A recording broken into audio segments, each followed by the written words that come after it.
Hello students, we are study BSc second year zoology paper third unit second।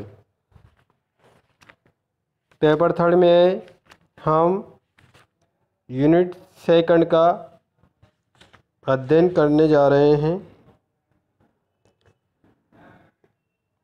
Unit second में जिन topics को हम study करेंगे वह निम्न प्रकार से हैं। समष्टि पारिस्थितिकी की समष्टि घनत्व का माप। समष्टि यानी जनसंख्या, ठीक है ना।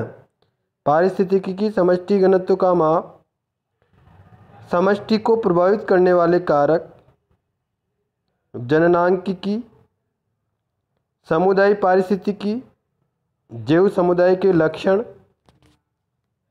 प्रजनन एवं सुरक्षा के लिए आश्रयता, पारितंत्र, समस्थिरता, पारितंत्र और उत्पादकता, अवधारणा, उत्पादकता का प्रकार, उत्पादकता मापन की विधि, पारितंत्र में ऊर्जा प्रवाह और आहार श्रृंखला, पारिस्थितिकी पिरामिड और पारिस्थितिकी निकेत। इन सब बिंदुओं का अध्ययन हम यूनिट सेकंड के अंतर्गत करेंगे।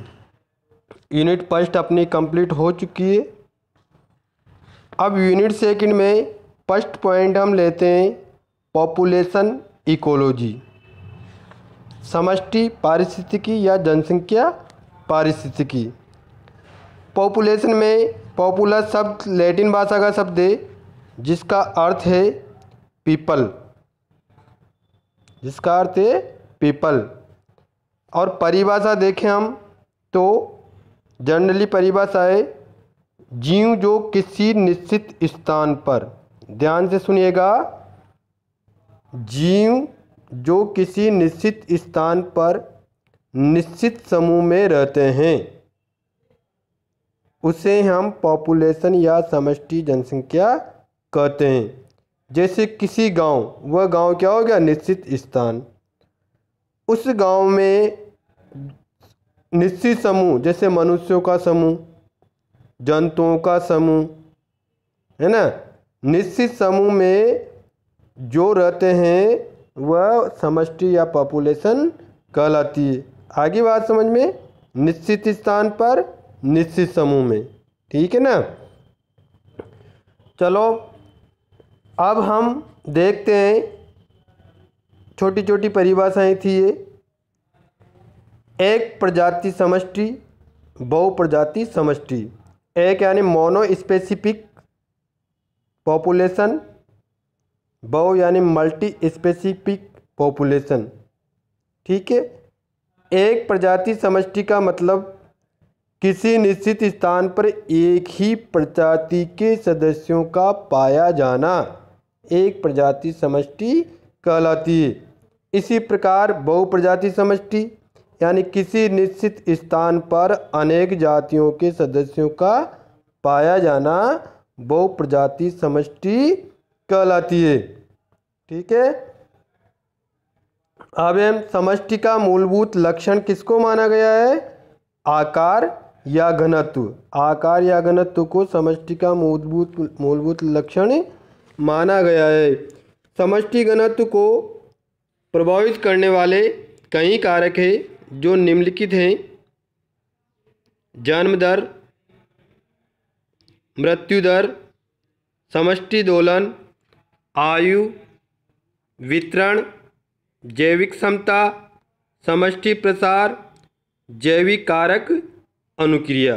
ये 8 प्रकार अपने अकॉर्डिंग टू सिलेबस बता रखे हैं, ठीक है ना।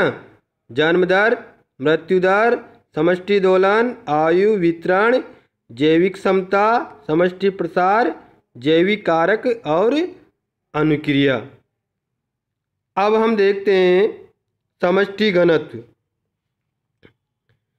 ये सब चीज़ें हम पढ़ेंगे, आगे भी आएगी, वहाँ थोड़ा विस्तृत पढ़ेंगे। समष्टि घनत्व, पॉपुलेशन डेंसिटी। सबसे पहले कुछ इम्पोर्टेंट चीज़ें अपने उन्हीं पे ध्यान देना है। पॉपुलेशन घनत्व यानी किसी एक विशेष क्षेत्र या आयतन, ध्यान देने की बात है, विशेष क्षेत्र या आयतन, स्पेसिफिक एरिया या वॉल्यूम की एक इकाई में पाए जाने वाले जीवों की संख्या को समष्टि घनत्व कहते हैं। किसी एक विशेष क्षेत्र या आयतन की एक इकाई में पाए जाने वाले जीवों की संख्या को समष्टि घनत्व कहते हैं। इसका सूत्र है D बराबर N/A/T, जहाँ पे D बराबर डेंसिटी घनत्व है, N बराबर नंबर ऑफ एनिमल्स प्राणियों की संख्या है, A बराबर एरिया यानी क्षेत्रफल है, T बराबर समय की इकाई है। परिभाषा से सूत्र बन रहा है, उसने परिभाषा में स्पष्ट बता रखा है, एक इकाई में यानी समय की इकाई में, एक इकाई में यानी बाय टी, है ना। विशेष क्षेत्र या आयतन की भी इकाई है यानी N/A, पाए जाने वाले जीवों की संख्या समष्टि घनत्व कहलाती है। समष्टि घनत्व दो प्रकार का होता है, अपरिष्कृत घनत्व यानी क्रूड डेंसिटी या आवास घनत्व एबिटल डेंसिटी, और सेकंड है पारिस्थितिकी घनत्व इकोलॉजिकल डेंसिटी। ये दो प्रकार का समष्टि घनत्व था। समष्टि घनत्व किसी भी स्थान पर ऊर्जा प्रवाह या उत्पादकता पर निर्भर करता है ना। जनरली घनत्व का मतलब जितनी ज़्यादा मात्रा में वहाँ पे जीव उपस्थित है उतना ही ज़्यादा घनत्व होता है। इकाई क्षेत्रफल में, है ना, कितने लोग कितने जीव उपस्थित है, ठीक है ना। तो समष्टि घनत्व किसी स्थान पर ऊर्जा प्रवाह या उत्पादकता पर निर्भर होता है। जैसे किसी मरुस्थल की तुलना में अपन संचित क्षेत्र से तुलना करते हैं, किसी मरुस्थल की संचित क्षेत्र से तुलना करते हैं तो मरुस्थल में डेंसिटी क्या होगी, कम होगी, और संचित क्षेत्र में ज़्यादा। क्यों? क्योंकि संचित क्षेत्र में ऊर्जा प्रवाह या उत्पादकता ज़्यादा है, तो वहाँ पे उस उत्पादकताओं पर जीने वाले जीवों की संख्या भी ऑटोमेटिकली ज़्यादा होगी। समष्टि घनत्व का अधिकतम घनत्व स्तर या निम्नतम घनत्व स्तर होता है। समष्टि में अधिक वृद्धि से समष्टि घनत्व कम होता है, क्योंकि समष्टि के सदस्यों में भोजन को लेकर, आवास को लेकर, अन्य आवश्यकताओं के लिए संघर्ष होता है। अगर किसी समष्टि में घनत्व ज़्यादा हो गया तो एक निश्चित टॉप के बाद वह नीचे आने लगता है। क्यों? क्योंकि फिर वहाँ पे भोजन को, आवास को, अन्य आवश्यकताओं को लेकर संघर्ष स्टार्ट होने लगता है, परिणाम स्वरूप जीवों की मृत्यु स्टार्ट हो जाती है। इसको तुम स्पेशल मनुष्य के संदर्भ में ही मत समझना, अपन जूलॉजी को पढ़ रहे हैं तो अन्य जंतुओं के लिए भी पढ़ रहे हैं ये, ठीक है ना। मनुष्य तो समझदार होता है ना, न मरता मारता है, हालांकि मरता मारता है लेकिन वो बात नहीं है। लेकिन किसी स्पेशल समष्टि के लिए इसका अध्ययन करते हैं, है ना, तो वह केवल आवास पे और खाने के लिए और जनन, इन तीन मूलभूत आवश्यकताओं के लिए अन्य जीव जीते हैं। तो खाने में भी वह पीछे नहीं रहेंगे, आवास में भी पीछे नहीं रहेंगे और जनन में भी पीछे नहीं रहेंगे, और तीनों को लेकर लड़ाई स्टार्ट हो जाती है, संघर्ष स्टार्ट हो जाता है, परिणाम स्वरूप बहुत सारे जीव मारे जाते हैं और समष्टि घनत्व कम हो जाता है। इसी प्रकार समष्टि में कम वृद्धि से समष्टि घनत्व बढ़ता है, क्योंकि पर्याप्त मात्रा में भोजन और अन्य आवश्यकताओं की पूर्ति होती रहती है। अब समष्टि घनत्व के दो प्रकार मैं बता रहा था तुम्हें, अपरिष्कृत घनत्व या पारिस्थितिक घनत्व। सबसे पहले क्रूड डेंसिटी, अपरिष्कृत घनत्व। माना कि किसी समष्टि में 1000 खरगोश अगर 1 वर्ग मील में हैं तो खरगोश का समष्टि घनत्व क्या होगा, 1000 खरगोश प्रति वर्ग मील, ठीक है। इसी प्रकार इसको प्रति एकड़ में, प्रति वर्ग मीटर में भी दर्शा सकते हैं, उसी अकॉर्डिंग बोल देंगे। जैसे 1 वर्ग मीटर में 10 खरगोश रहते हैं तो 10 खरगोश प्रति वर्ग मीटर। इसको आवास घनत्व एबिटल डेंसिटी भी कहा जाता है। और दूसरा है इकोलॉजिकल डेंसिटी, पारिस्थितिकी घनत्व। पारिस्थितिकी घनत्व को हम दर्शाने के लिए उसके वास्तविक क्षेत्र के संबंध में दिखाया जाता है जो जीव के रहने के लिए आवश्यक है। पारिस्थितिकी थोड़ा बड़ा शब्द है, आवास थोड़ा छोटा शब्द है। जैसे उदाहरण के रूप में 500 खरगोश 1 वर्ग मील में रह रहे हैं तो इन्हें सिर्फ 1/2 वर्ग मील का क्षेत्र ही रहने के लिए आवश्यक हो तो उस क्षेत्र का पारिस्थितिकी घनत्व 1000 खरगोश प्रति वर्ग मील होगा। मतलब 500 खरगोश अगर 1 वर्ग मील में रह रहे हैं, ठीक है, लेकिन आवश्यक क्षेत्र केवल आधा वर्ग मील ही है, आधा तो वैसे खाली पड़ा है, तो फिर अब हम इसको कहेंगे कि 500 खरगोश और इसमें आ सकते हैं और 500 + 500 यानी 1000 हो सकता है, तो वह पारिस्थितिकी घनत्व 1000 खरगोश प्रति वर्ग मील माना जाएगा। ठीक है। अब नेक्स्ट है समष्टि घनत्व का मापन।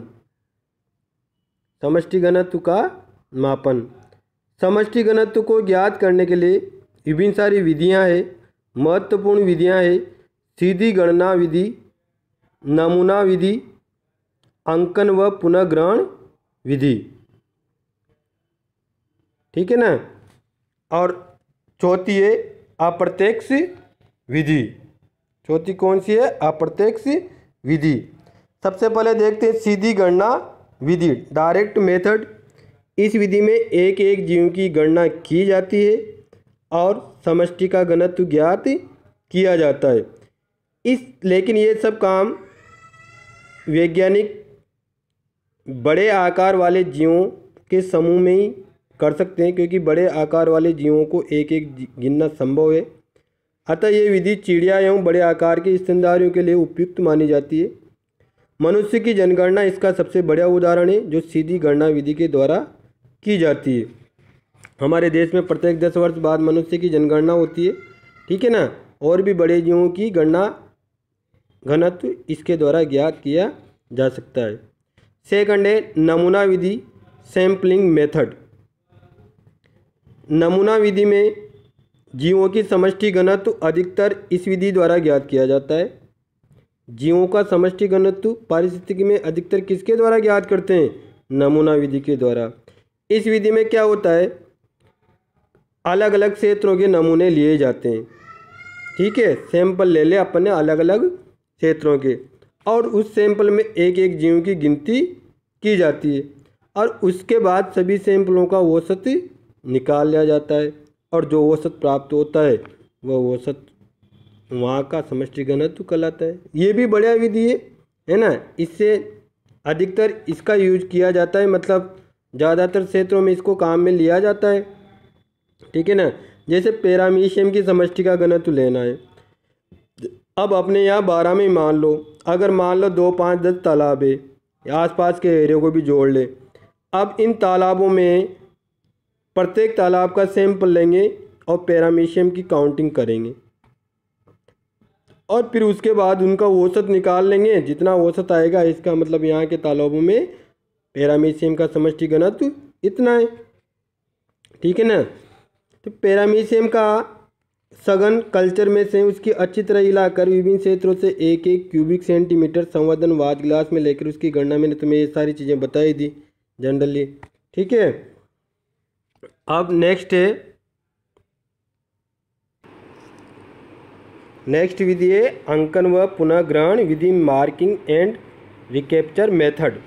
अंकन व पुनर्ग्रहण विधि में क्या होता है लड़कियों, जब वैज्ञानिक पारिस्थितिकी में इस प्रकार का विधि का यूज बड़े आकार के जंतुओं जैसे गिलहरियों, खरगोश और पक्षियों की गणना के लिए बड़े पारिस्थितिक क्षेत्र के लिए करते हैं। इसके लिए क्या करते हैं कि समष्टि का एक सैंपल पकड़ा जाता है। समष्टि में से जीवों का एक सैंपल पकड़ा जाता है और उन्हें विशेष प्रकार का चिन्ह अंकित या कलरिंग करके छोड़ दिया जाता है ताकि वह संपूर्ण समष्टि में फिर से मिश्रित हो जाए। एक सैंपल पकड़ लिया गिलहरियों का, है ना, और 10 गिलहरियाँ पकड़ ली और उनको मार्किंग कर दिया, कुछ कलर लगा दिया वगैरह, और फिर उनको वापस छोड़ दिया। अब कुछ दिनों के बाद एक नमूना फिर से पकड़ा जाता है है ना। अब उस नमूने में पकड़े गए जंतुओं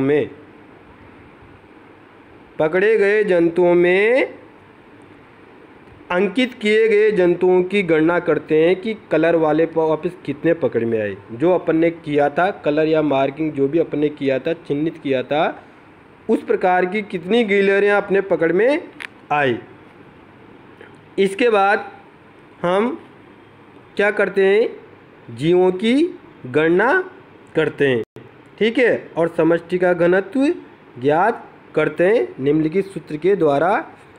सूत्र है संपूर्ण जनसंख्या का योग बराबर, जैसे संपूर्ण जीव संख्या योग में अंकित जंतु, ठीक है, इनटू पुनः पकड़े गए जंतुओं का योग बटा पकड़े गए नमूने में अंकित जंतुओं की संख्या। पहले जो सैंपल पकड़ा था उसमें जितने जंतु अंकित